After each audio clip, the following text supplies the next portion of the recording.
At first, I didn't think it was real. I woke up to this blinding light, and I was transported to another place. Pluto TV! Then I heard a voice. Come with me if you want to live. There were thousands of movies and shows, and they were all free. The truth is ours. It's just so beautiful. On Pluto TV, free streaming of Terminator 2, Fringe, Arrow, The 100, and The X-Files may cause excitement, loss of sleep, and sudden belief in extraterrestrials. No credit cards or alien encounters necessary. Pluto TV. Stream now, pay never. I had 2 ounces of fat taken out to do some stem cell therapy. It's like the only fat in your body, probably. It was one ounce on either side of my flank. I will tell you, Tony, I was bruised for 3 weeks. I was like, it's an ounce on either side. It's like, how do people do this liposuction?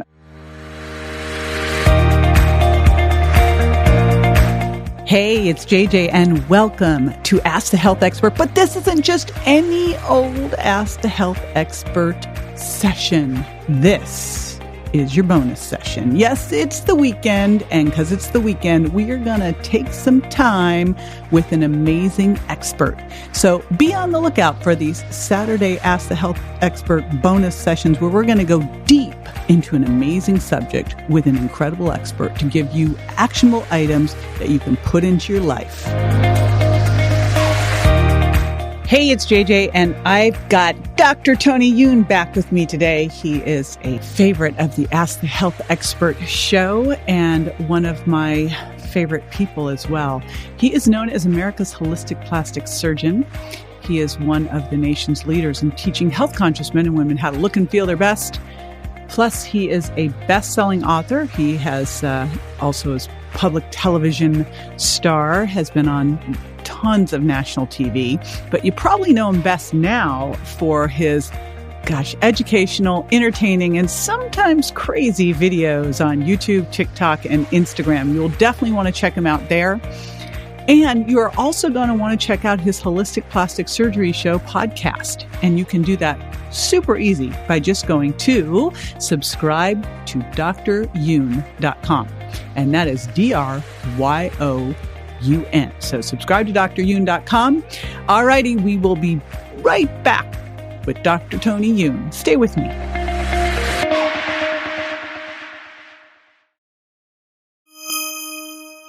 Dr. Tony Youn, welcome back to the show. I'm super excited to have you here with us.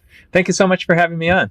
Well, you are my go-to skin expert. And last time I had you on, it was either that or we were doing Instagram Live, and you were telling us your simple skincare routine, which is, I will tell you, prior to the pandemic, and I want to go over that again, that became my thing. Mm-hmm. And you tell me, because you're all over social media, so I'm sure you've seen it.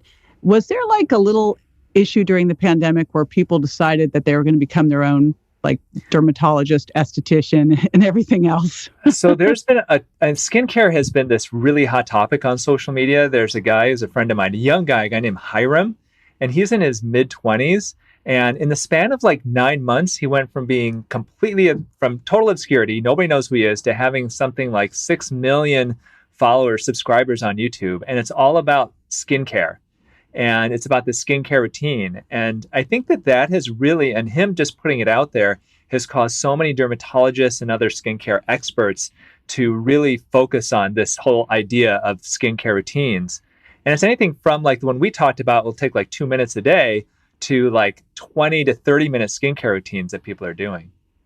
Yeah, I think mine was more recovering for my attempted skincare routine. So what I'd love to do is we'll unpack all of it, start with what are the bare minimums, the must-haves, and then we can go up to the nice-to-haves, and then the absolutely do not do these things type of thing, which I think is what I fell into, the retin-A glycolic combo deals that were problematic. Yeah, you're making the face. So let's start with just the bare minimum. What should you absolutely do? Because I've got a husband who doesn't wash his face. So the first thing you have to do, so what we really look at is morning and evening. And your morning routine should be different than your evening routine. So in the morning, you always want to cleanse your skin, okay? And you want to pick the right cleanser for your skin. So if you've got, just very simply, if you've got dry skin, pick a more milky or hydrating cleanser. If you've got oily skin, then you want to go with a foaming cleanser because they will typically help remove the oil a little bit better. So you cleanse your skin. And then the second thing is you want to apply an antioxidant serum. Antioxidant, as you know, vitamin C is the most common antioxidant that is used. So apply that serum and then a sunscreen. And we usually recommend an SPF of 30 or more. That will block 97% of the sun's rays. That is the general morning skincare routine. That's technically all you really have to do. Now in the evening, same thing, you want to cleanse your skin. And instead of applying, let's say, an antioxidant serum, I usually recommend using something that's going to more treat your skin, that's going to reverse the aging, like a retinoid. And you mentioned before Retin-A. Retin-A is prescription strength retinoid. Retinol is over-the-counter strength. And most people do fine with the over-the-counter strength, and the vast majority of skincare brands have a retinol. If you want to add a moisturizer on top of that, if you've got kind of drier or more mature skin, feel free to do that. And that's really it. Like that's kind of the bare bones of what people should do. Wow. I literally started layering. After I listened to you the first time, I was like, okay, this was fantastic. Like what a revelation. And then I don't know what happened during the pandemic. And I started like, the morning the morning I tend to do better, but the evening was just like, what all can we pile on here? Like layers and layers of stuff. And so I'd love to talk about this. Like, what about, scrubs and masks and then these peeling treatments and all this other stuff? What stuff are you okay to do at home? And what stuff should you leave to the experts? So our skin feels so much better when we exfoliate it because the skin's going to then feel softer. It's going to feel smoother. It's going to feel refreshed. And what I usually recommend is most people who have quote unquote normal skin should exfoliate their skin 2 or 3 times a week, and that's it. If you've got sensitive skin, sometimes once a week is all you technically really need. But what happens is that a lot of these treatments that you've just mentioned are exfoliating treatments. And to do that to your face every day becomes excessive. And what can happen then is you can get skin irritation, you can get redness, you can even get breakouts from it because your skin's not used to that much trauma. So whether you're using a mask, really, masks have so many different qualities. Anything from masks that will exfoliate because they have those like acids in them to masks that are purely moisturizing. It really depends on exactly what you're using. But that's why you have to really look at the ingredients and know exactly what this product is doing instead of just kind of buying this, buying that, and just using it all at one time. So then a mask type of thing, is that like a once a weeker? Typically, yes. Yeah. Now, there are masks that are basically applied to your skin that will harden, and then you eventually wash them off. But there are also other masks that people use that aren't like the masks that we think about. They're creams that you put on your skin, and they call it a mask, but it's not like the mask that you think about when you go get a facial. And those you may be able to do more often. I would think that these peel-off masks would probably be a no-no. Yeah, you have to be careful when you are peeling things. There's this weird trend right now on social media about people waxing even their whole face and putting even hard wax on their face as a way to exfoliate their skin. And your skin is not used to getting that type of damage. There's a lot of people who've also been really going away from the more aggressive scrubs. Okay, there are scrubs out there that are so aggressive that you can really abrade your skin and cause a lot of redness. So there is a trend away from that. And in those people who say, look, I'm having adult acne, I'm getting breakouts, and whatever I put on my skin, I just keep breaking out. A lot of times the thing to do would be to get to that bare minimum, go back to what we started, this podcast with. I have a friend of mine who's a producer at a national talk show. And she was emailing me for months during the pandemic saying that I've got all these breakouts and I think I need to add this. I think I need to add that. I think I need to add this. And she was layering so many products on her face. I finally said, look, just stop all of it and just cleanse your skin and apply a sunscreen. And that's it. And she emailed me recently. She said, oh my gosh, that was what I needed. I was actually doing too much, because you think that adding more product is going to make your skin look better, but that's not always the case. Well, you just saved a lot of time and money over here. Like I literally have as we're doing a house remodel, I'm like, well, I need to build more places for more product. No, you just need to get rid of the product. Yes, I know. I want your line, Tony. I'm like, just waiting for that, the refresh. It's coming in for everybody listening. Hopefully by the time this is out, you can grab Dr. Tony Youn's line. And I'm going to have all the information on that too. And if you subscribe to a show, you'll hear all about that too. And you can do that at subscribe to dryoun.com, DRYOUN. You mentioned sunscreen. Mm-hmm. And I know this is a bit of a controversial topic too, because of some of the ingredients in sunscreen. Yep. So let's talk about sunscreen and what's most important there and what you shouldn't do. And then let's move into more of what you shouldn't do in terms of product ingredients. Okay, so I think it's real important to realize that, there are two types of protection from the sun. There's sunscreen and there's sunblock. And dermatologists, plastic surgeons, most doctors do recommend applying sunscreen every day or sunblock. And that's the idea, obviously, that we know that's going to protect your skin against the UV rays. I know that there is that question about vitamin D and how many people have such low levels of vitamin D. So I'm not a dermatologist. I'm not somebody who has pasty white skin, who never goes in the sun. I know how it feels like when you go out in the sun after living in Michigan in the winter and you get that warm sun on your skin. It makes you feel so good. I understand that. Okay. And I have no problem getting some sun and getting the vitamin D that you need. But I also see people as they're in their 40s, their 50s, and their 60s, where they get skin cancers on their face. And because of that, they have huge chunks of their face taken off. I mean, it is horrifying. So I do believe that there is a good, happy medium there somewhere. You don't have to necessarily slather the sunscreen on when you're inside, like some dermatologists recommend. I think that there's a happy medium where you can protect your skin, but still get the benefits. So going back to sunscreen, sunblock. Sunscreen are chemical sunscreens where you apply it to your skin, it gets absorbed into your skin, and then it protects your skin chemically. And there's sunblocks, which sit on the surface of the skin that block the sun's rays. Now, the problem with, and you think, well, geez, why don't we just all use sunblocks all the time? Wouldn't that make the most sense? Is that the thing that makes your face look white? Well, therein lies the rub. Very unattractive. So, back when we grew up in the 80s and the 90s, you would see those lifeguards with the white paste on their nose. And who wants that? Well, now the sunblocks are micronized, so they don't leave quite that whitish hue. But if you've got darker skin, even if it's micronized, you may still see that. So what do you do? Okay, here's the answer, okay? If you've got children, use sunblock, zinc oxide, titanium dioxide, because you don't want your kids necessarily absorbing these chemicals. So I typically, with my children, we stick with the physical sunblocks. That way we know that they're covered and they don't care. They're running in and out of the water. They don't care if they've got a whitish hue to their skin. It's not as big a deal. If you are an adult, and let's say you're wearing something on your face during the day, you don't want a whitish hue on your face, especially if you've got darker skin color, then use a sunscreen, but avoid oxybenzone and octinoxate.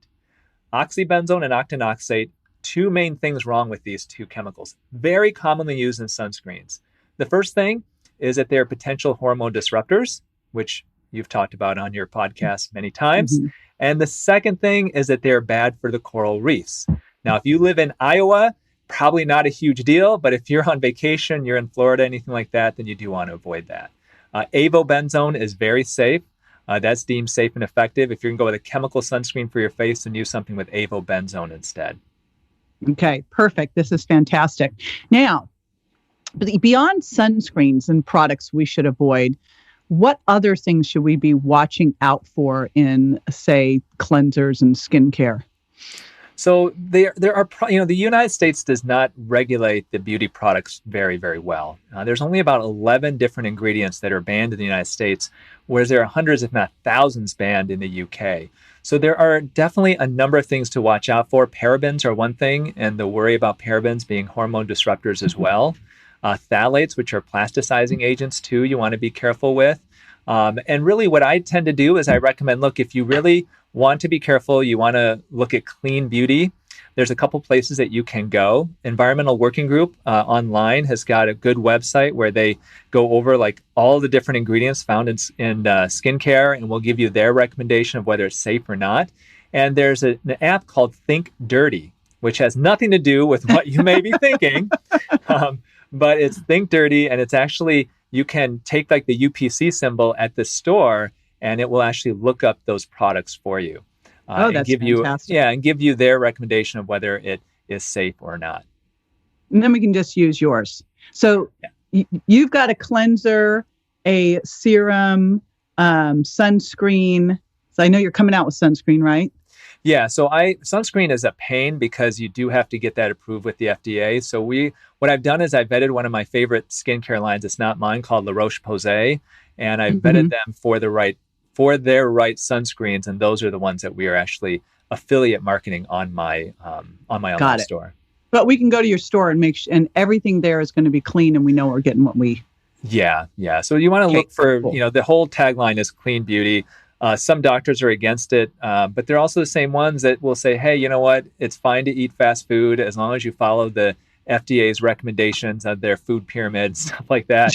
We're going to get there eventually. And the skincare companies are being better and better, but it's still a ways to go. I can't believe anyone would be against it. Well, you mentioned food, and I still find it's like crazy groundbreaking that, that this would be considered groundbreaking, that someone who's in plastic surgery wouldn't be talking about food. It seems pretty critical. I do want to talk about things that you can do in the office. But before then, let's just talk about what you think is some of the key things that you should and shouldn't be eating to have beautiful skin and to stay looking younger. Yeah, these are a lot of the great things that you've talked about on your podcast a lot. And a lot of it is eating the rainbow. And we know that the antioxidants that you eat can really impact the quality of your skin. One really interesting thing that's been very popular lately, and I know your followers have really been loving it, is collagen and taking supplemental collagen. Now, interestingly, in the traditional medicine, conventional medicine group, there's a lot of doctors who poo-poo it, and they say, oh, well, that collagen, it gets eaten up and digested in your stomach, so it never gets to your skin, which just is not true. And there are studies that do show an improvement of the collagen of the skin when people are on collagen supplements. So that's a big thing that I am recommending for my followers as well. Awesome. That's great to know. Hey, before we go into the rest of the foods, let's take a quick break. So hang out with us. We'll be right back.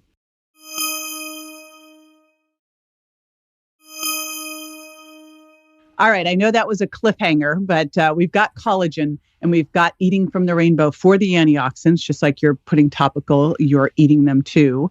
Any other foods you want to make sure you eat before we talk about the ones that age you and wreak havoc? Yeah, you really want to go after the healthy fats. And so the way I describe it is these healthy fats, monounsaturated fats, omega-3 fatty acids, these are anti-inflammatory. And so much of the aging process has to do with inflammation.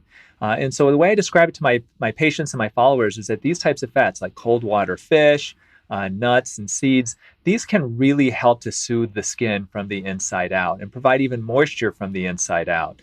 So really going after those healthy fats can be great for your skin as well. It is. It always feels so crazy to me that people are putting so much moisture on their skin and then they're trying to eat this low-fat diet. I'm like, this is not going to work.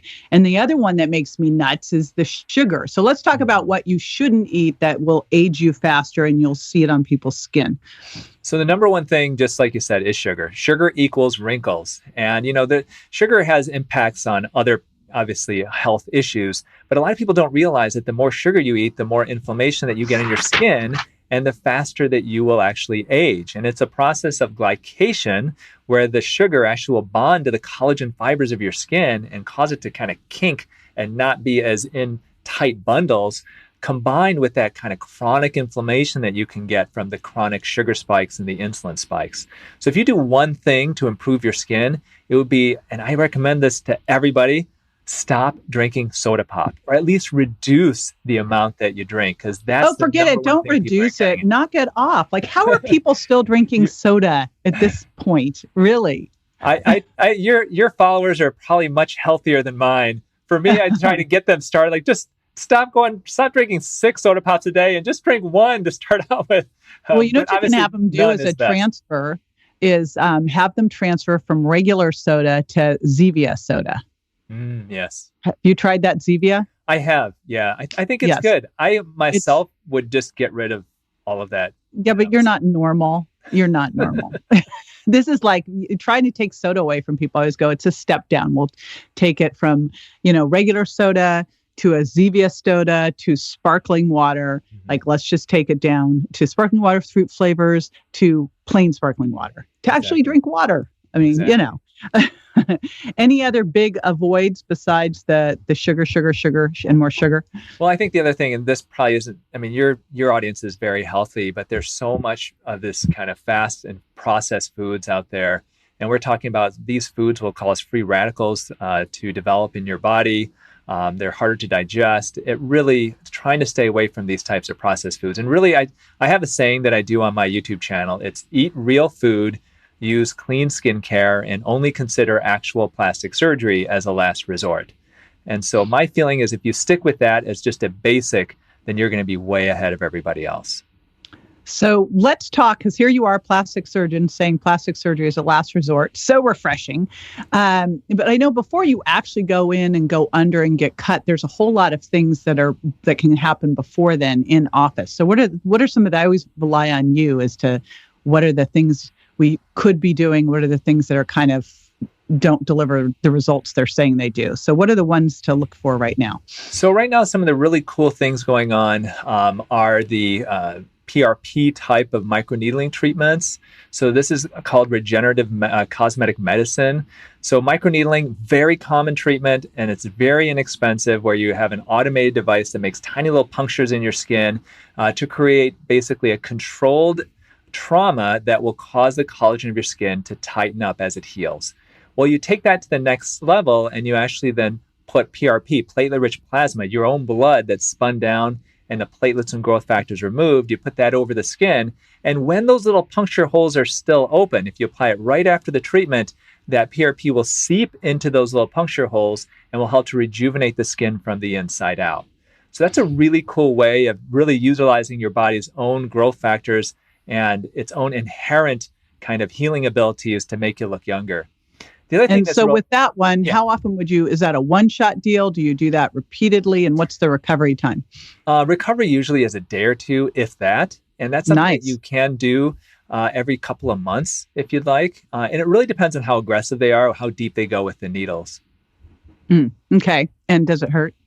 It does a little bit. Usually they'll use topical numbing medicine, but it's nothing that necessitates anything more than that.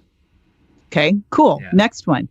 So the other thing now is that you take, let's say, that microneedling, so you're making those little punctures, and instead of just applying the PRP over it, you now supercharge those punctures with radio frequency.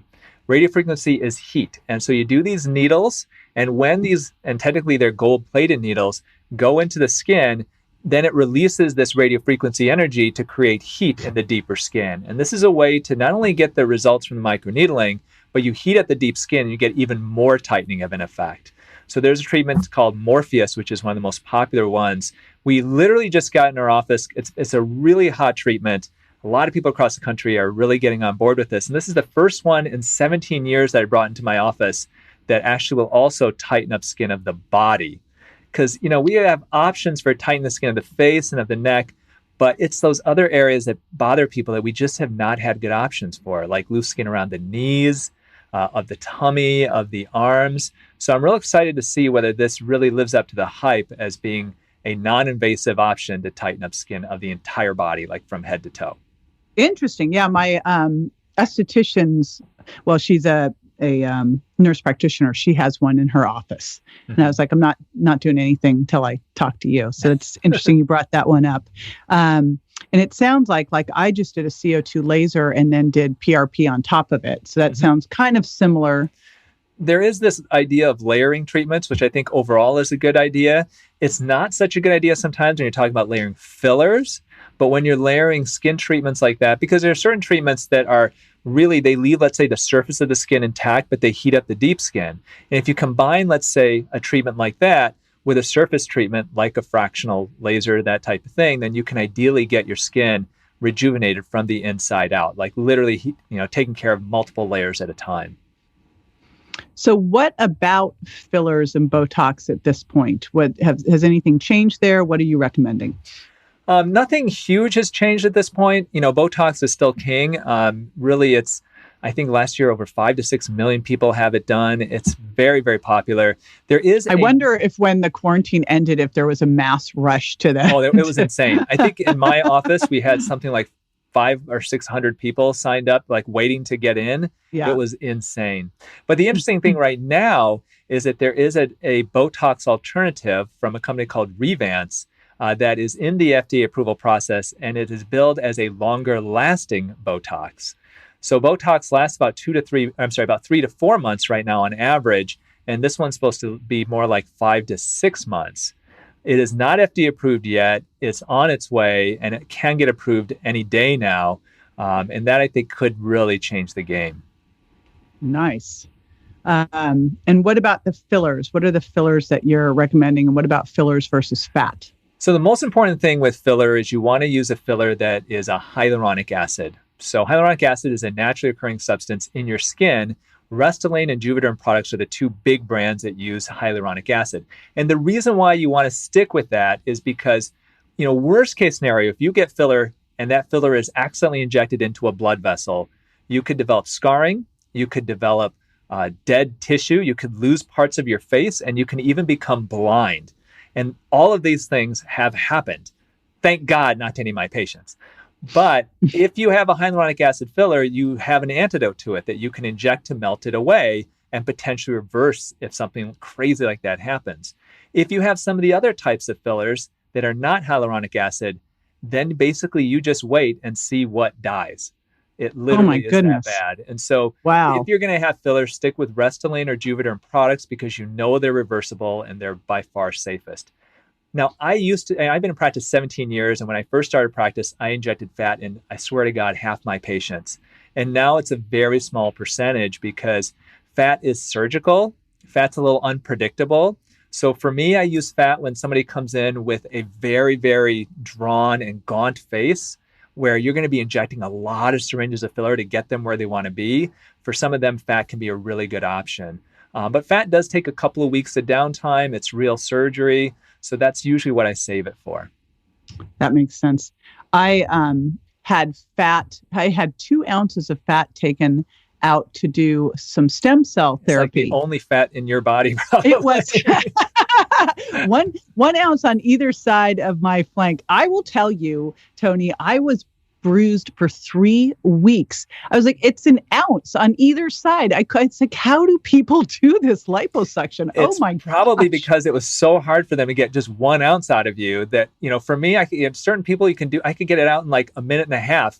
For you, that probably took them like 20 minutes on each side because they're taking such little amount of time because there's nothing there. Well, and that would cause that type of bruising. So that makes me feel good. So exciting stuff then. It sounds like from all of this, kind of the top takeaways is simplify your skincare because doing more is not better here and can actually make your skin worse. So that 3-step in the morning, 4-step in the evening, and then maybe a scrub, depending on your skin, 1 to 3 times a week and a mask, All right. And, as a splurge. And make sure you're getting everything clean. So you can go to, what's your website? My website is younbeauty.com. Easy peasy. And then, before you start even looking at anything else, get your diet dialed in, right? I mean, it seems ridiculous that you start looking at all these anti-aging things if you're aging yourself by eating a bunch of junk. Yeah, it's like you're building a house and you're wondering, what should I put up in the attic? But you don't have the actual foundation laid first. What you eat is the foundation of your house. Plus, it would help you recover from any of these treatments, I'm assuming, too. And then looking at, these in-office procedures first before you go to the next step. So that is the last resort. Definitely. That's just a great message. Yeah, and there's so much that you can do short of surgery that the vast majority of people, you don't have to go to the operating room. All right, this has been amazing. I want to remind everybody, we've had Dr. Youn on before, and he also has an amazing podcast. And it is definitely one you want to tune into. You can go to it and subscribe to it at subscribe-to-dryoun.com. So pop on over there and subscribe while you remember. You'll get all of the latest, greatest. Plus, a lot of our pals are on there, too. And go to his website. You'll see all the different. He is all over TikTok, YouTube, Instagram. Super fun, entertaining, and educational. He is The most hilarious plastic surgeon I know Well, by a landslide and a good buddy. All right. Thank you so much, Tony. I so appreciate you. Thanks, JJ. There was your deep dive bonus episode of Ask the Health Expert. We will be dropping these bonus episodes as amazing experts and incredible titles come to us. You don't want to miss out on this, do ya? Stay in the know. Be the first to know. Go to subscribe to jj.com and I'll hook you up.